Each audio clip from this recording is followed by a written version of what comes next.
noite a todos. Que a paz do nosso Mestre Jesus esteja sempre em nossos corações. Retornando à casa depois de algum tempo, né? E é sempre uma responsabilidade maior, porque aqui foi onde tudo começou. Onde, pela primeira vez, alguém acreditou que eu seria capaz de subir aqui para falar alguma coisa sobre o Evangelho. E eu acabei acreditando nisso também, né, Ricardo? E hoje estou aqui, mais uma vez. Estava até comentando que a USE já passou os temas até o final do ano, mas com medo de eu retornar para o Simão Pedro e deixar eles, ela não me coloca aqui. Então é só através de convites, né, que a Edileuza fez. Quando nós falamos, os sãos não precisam de médico, né? E a Miriam brincou que eu acrescentei aí, mas talvez alguns já não se acham enfermos, já se acham num estágio mais evoluído, porque nós temos aquele dia que nós acreditamos que nós estamos prontos até para fazer milagres, e tem aquele outro dia que nós acordamos e ficamos buscando sentido para a nossa existência. O que eu estou fazendo aqui hoje, nesse planeta? O que eu vim fazer? Será que eu sou capaz ou não sou capaz de algumas coisas? E isso está no capítulo 24 do Evangelho segundo o Espiritismo. Deus, na sua infinita bondade, justiça e misericórdia, Ele conhece a cada um de nós profundamente, né? Sabe das nossas dificuldades, sabe dos nossos medos, dos nossos receios, das nossas falhas, tudo aquilo que impede o nosso progresso. Mas em contrapartida, conhece também as nossas qualidades, as nossas virtudes, e sempre nos proporciona condições para sairmos das dificuldades, para rompermos as barreiras, seja nesse momento ou no momento futuro.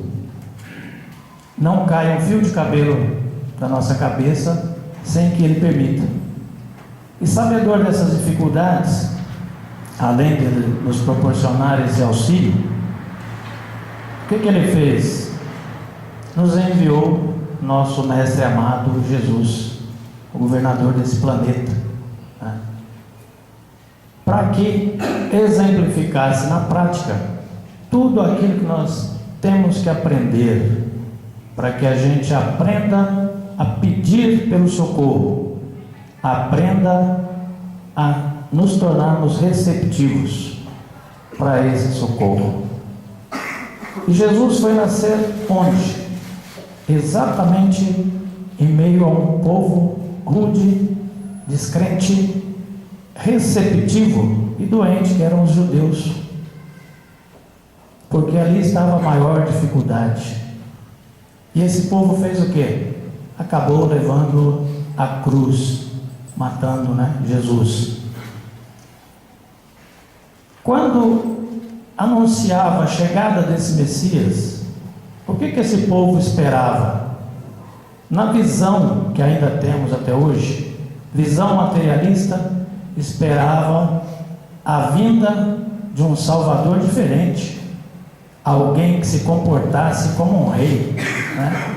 Que viesse no seu castelo e principalmente para combater o domínio romano, para que os libertasse naquele momento. E de repente chega aquele ser humilde, simples, né? Filho de um carpinteiro. Ninguém botava crédito, né? E até hoje tem alguns que estão esperando a vinda do Messias. E não sei se nesse meio ainda tem alguns de nós, né, tentando correr atrás de Jesus, caminhando como nós falamos na estrada de Damasco ali, precisando perder a visão para realmente encontrá-lo. Jesus sabia dessas dificuldades. E o que Ele faz?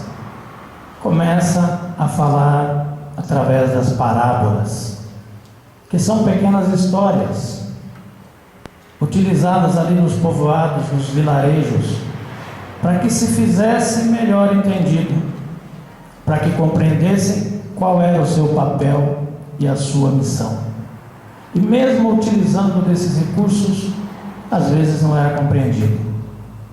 Os seus discípulos, os seus apóstolos, muitas vezes esperavam uma reação e ele tinha outra,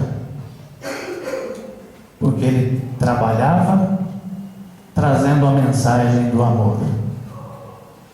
Tinha uma visão ampla do que era o seu compromisso. Veio para que compreendêssemos as leis divinas, para comprovar que existe Deus, que é Pai de todos nós e que, portanto, somos irmãos. Veio ainda para substituir aqueles mandamentos de Moisés, aquelas leis duras, mas necessárias naquele momento, por amar a Deus sobre todas as coisas e ao nosso próximo como a nós mesmos. E parece que ficou mais simples, né? Porque você tira 10 e coloca 2, na verdade esses 2 englobam os 10 e um pouco mais. Fica mais difícil essa compreensão.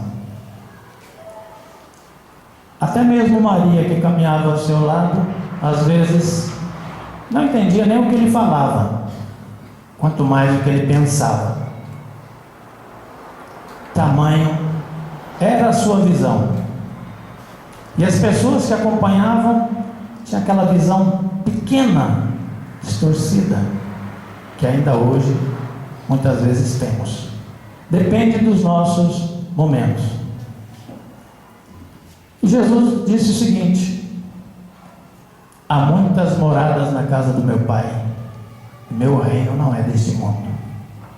O que ele queria dizer com isso? Que enquanto estamos aqui, nesse planeta chamado de provas, de expiações, estamos sujeitos às tempestades, às dificuldades, ao sofrimento, à dor, mas que nós temos capacidade de melhorar, de evoluirmos sempre através do nosso esforço, da determinação, da dedicação, usando da melhor maneira o nosso livre-arbítrio. Querendo ou não, temos que evoluir. A lei do progresso, ela é natural e atropela aquele que parar pelo caminho. Tudo se transforma.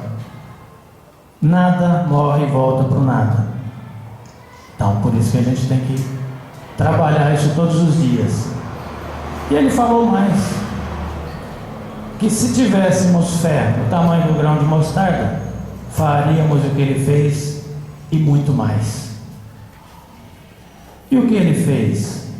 A multiplicação dos pães, transformação da água em vinho, caminhar sobre as águas. Ele curava os doentes. Ele ia até os pecadores.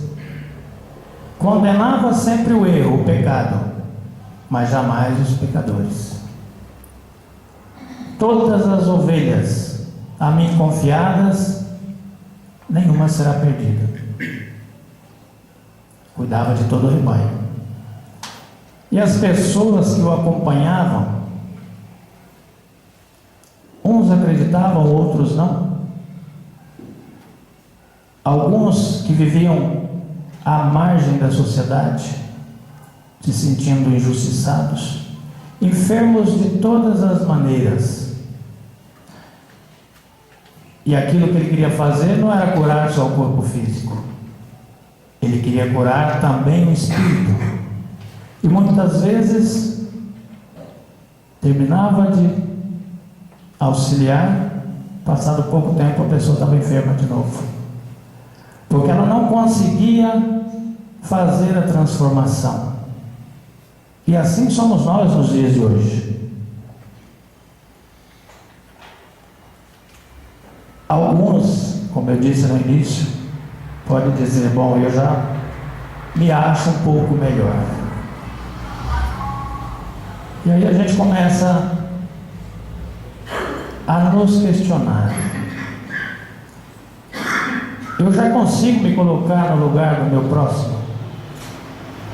Eu já consigo amá-lo como Jesus colocou? Consigo compreendê-lo e não julgá-lo? Com que facilidade eu me magoo, me melindro? Com que facilidade eu perdoo e esqueço as ofensas? Para reflexão, ainda falaremos disso.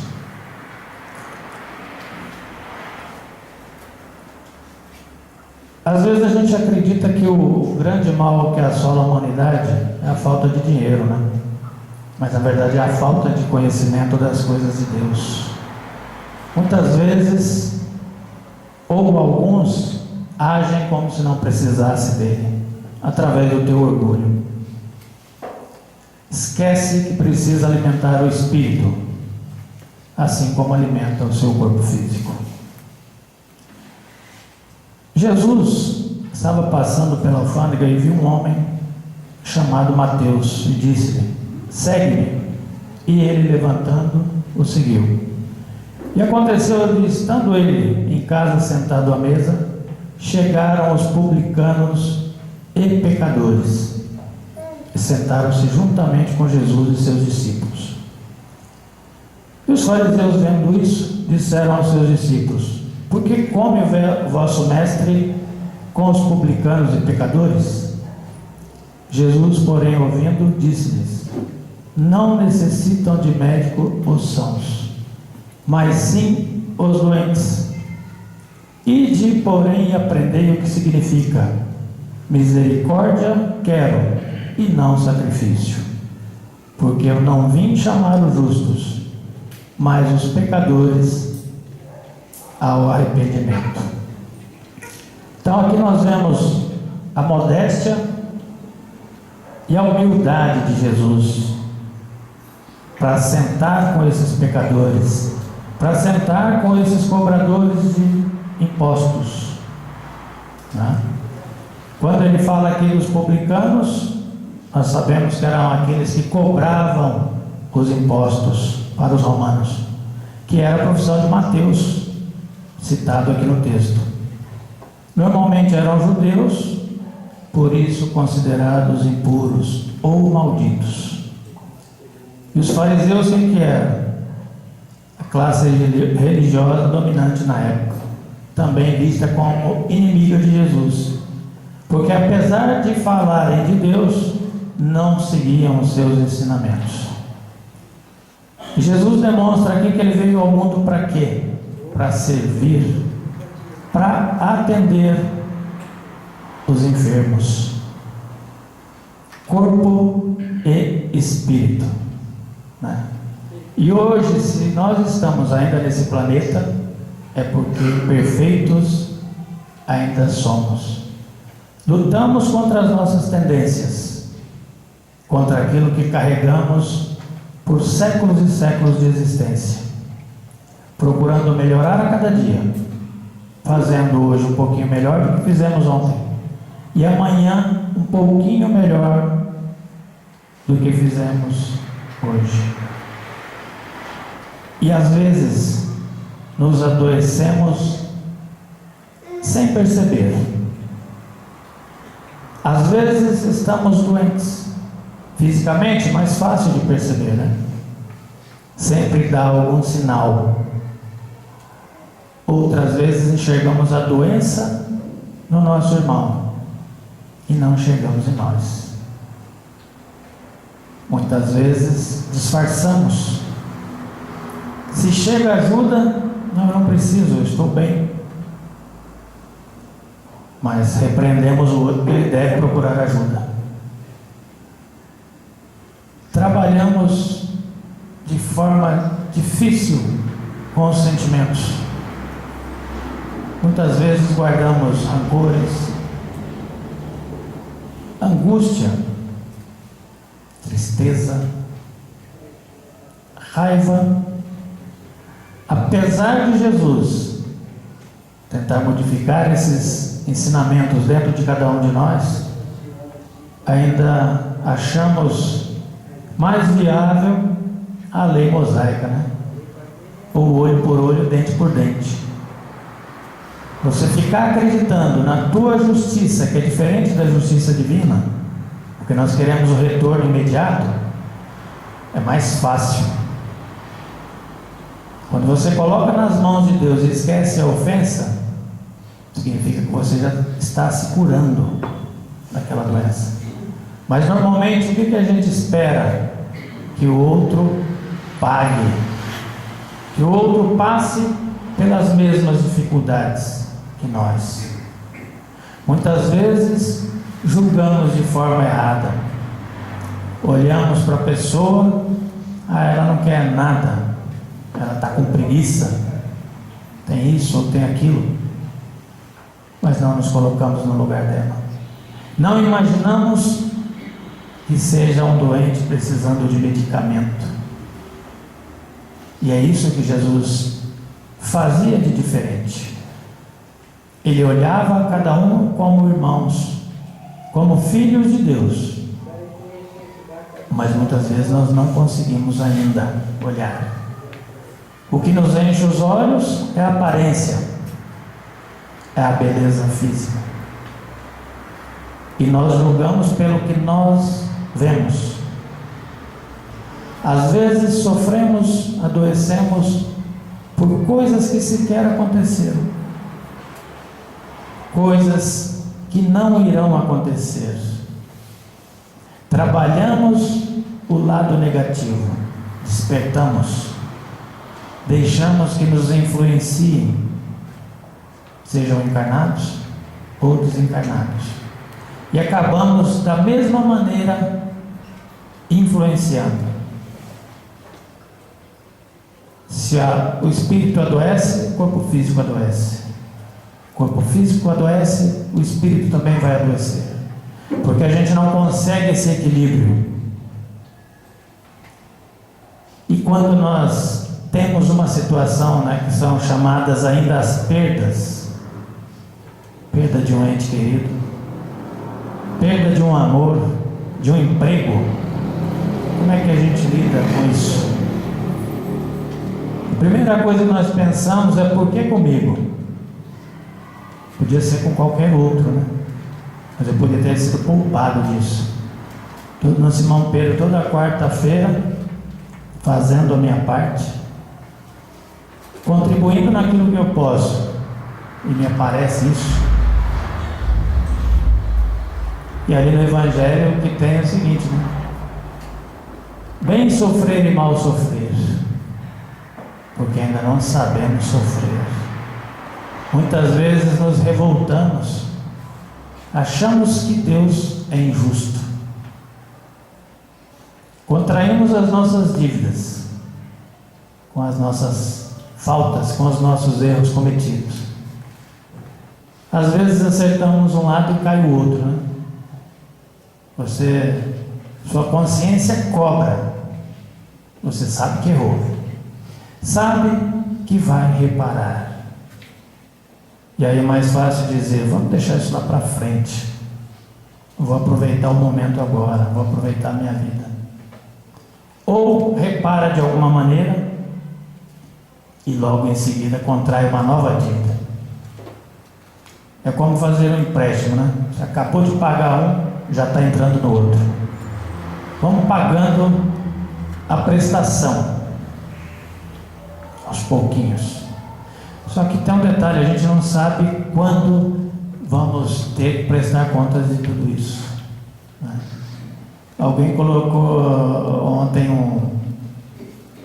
uma frase, né? A igreja até copiou aqui: siga o teu coração, mas leva o seu cérebro junto, né? Como fazer isso? A gente vai envelhecendo e vai imaginando, eu acho que vai mudar alguma coisa, né? A gente vai aprendendo, vou colocar em prática. Mas aí você consegue dominar algumas coisas, consegue o equilíbrio necessário, e outras ainda não. Nós temos duas maneiras: ou nós vamos repetindo as lições até a gente aprender, ou nós realmente buscamos a prática do Evangelho de Jesus, olhando ao nosso próximo como irmãos que somos, não tentando enxergar no olho dele o cisco, encobrindo a trave no meu. Porque no momento em que eu compreender que eu devo fazer a ele só aquilo que eu quero que ele faça, as coisas mudarão. No momento em que eu não fizer aquilo que eu não desejo para mim, também as coisas mudarão. E para compreender isso, somos tentados o dia todo, o tempo todo. Muitos de nós temos conflitos no relacionamento, dentro de casa, com o chefe, com o subordinado, no trânsito, nesse mundo louco que nos cobra tudo e a todos os momentos. Entramos numa casa como essa, nos tranquilizamos. Parece que a paz toma conta de nós. Quando nós saímos, o primeiro obstáculo que nós encontramos, nos perdemos.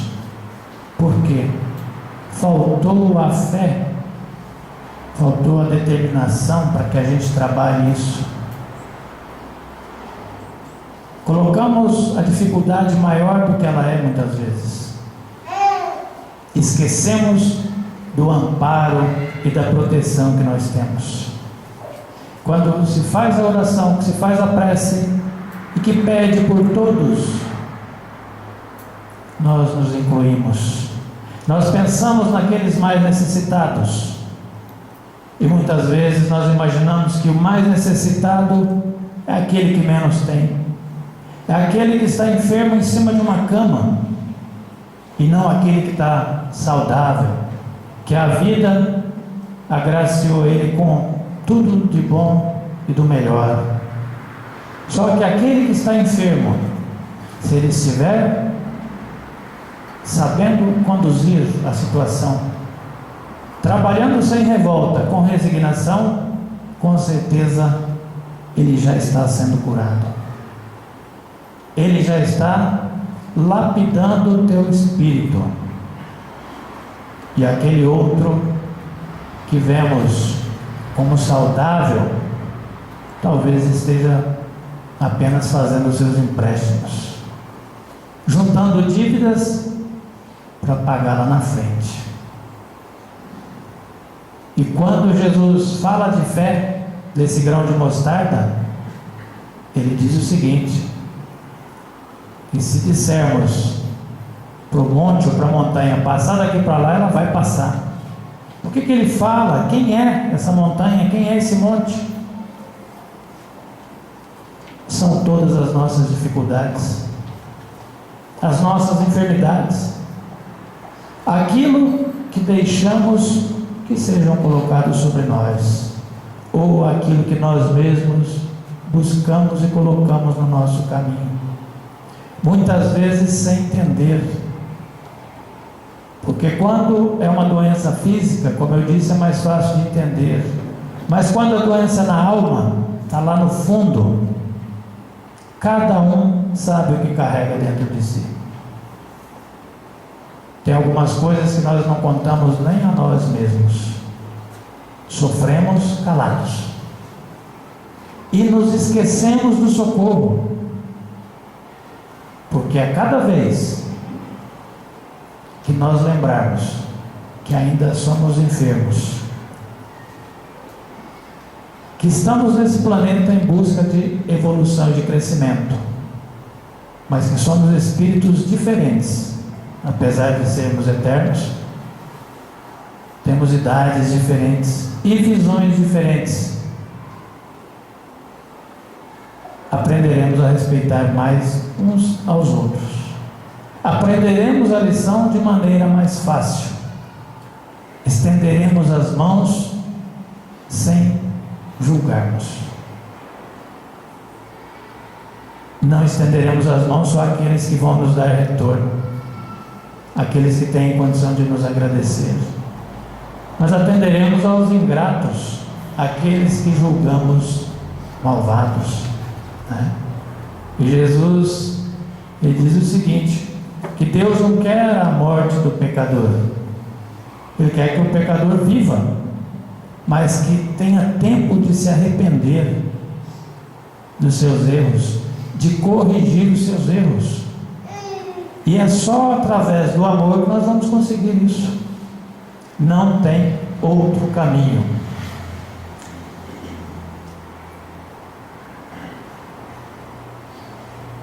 Deus consola os humildes e dá forças aos aflitos que pedem. Seu poder cobre a terra, e por toda parte, junto de cada lágrima, Ele coloca um bálsamo que consola. Só que nem sempre a gente lembra disso. É mais fácil você conviver com o sofrimento às vezes, que não é necessário. A dor é para te alertar, para te mostrar que tem alguma coisa errada, que você precisa reagir, que você precisa buscar ou o médico dos homens ou o médico das almas, ou a Ele que atende aos dois, né? Ao mesmo tempo. Eu sou o grande médico das almas e venho trazer-vos o remédio que vos há de curar. Os fracos e sofredores e os enfermos são meus filhos prediletos. Vossas almas não estão esquecidas. Eu, o divino jardineiro, as cultivo no silêncio dos vossos pensamentos. Então, mesmo em silêncio, mesmo inconscientemente, se a gente tiver o hábito de fazer as nossas preces, as nossas orações, de trabalhar em comunhão com o mundo espiritual, estaremos sendo assistidos. Veja que maravilha, né? Sempre nos colocando com a humildade que Jesus exemplificou e exemplifica até hoje. Sempre aproveitando as oportunidades, principalmente com aqueles mais difíceis dentro dos nossos lares, aqueles diferentes e que chamamos de complicados. É ali que está a nossa oportunidade de aprender o que ainda não aprendemos, de colocar em prática a paciência, a aceitação, o perdão e, acima de tudo, o amor. É só assim que a gente vai se curar e conseguir curar, quem sabe, quem estiver do nosso lado. A nossa ação pode causar uma boa reação. Nós somos capazes e Ele sabe disso. E quantos intermediários, quantos mentores nos assistem a cada momento, principalmente nos mais difíceis. Nunca estamos a sós. Mas é preciso acreditar, é preciso querer, é preciso pedir, para que a gente consiga romper as barreiras, compreender os ensinamentos e aproveitar cada uma das oportunidades. Só para finalizar, porque já chegou no nosso horário, nada fica perdido no reino do nosso Pai, e os vossos suores e misérias formam um tesouro que vos tornará ricos nas esferas superiores, onde a luz substitui as trevas e onde o mais desnudo dentre todos vós será talvez o mais resplandecente. Muita paz a todos.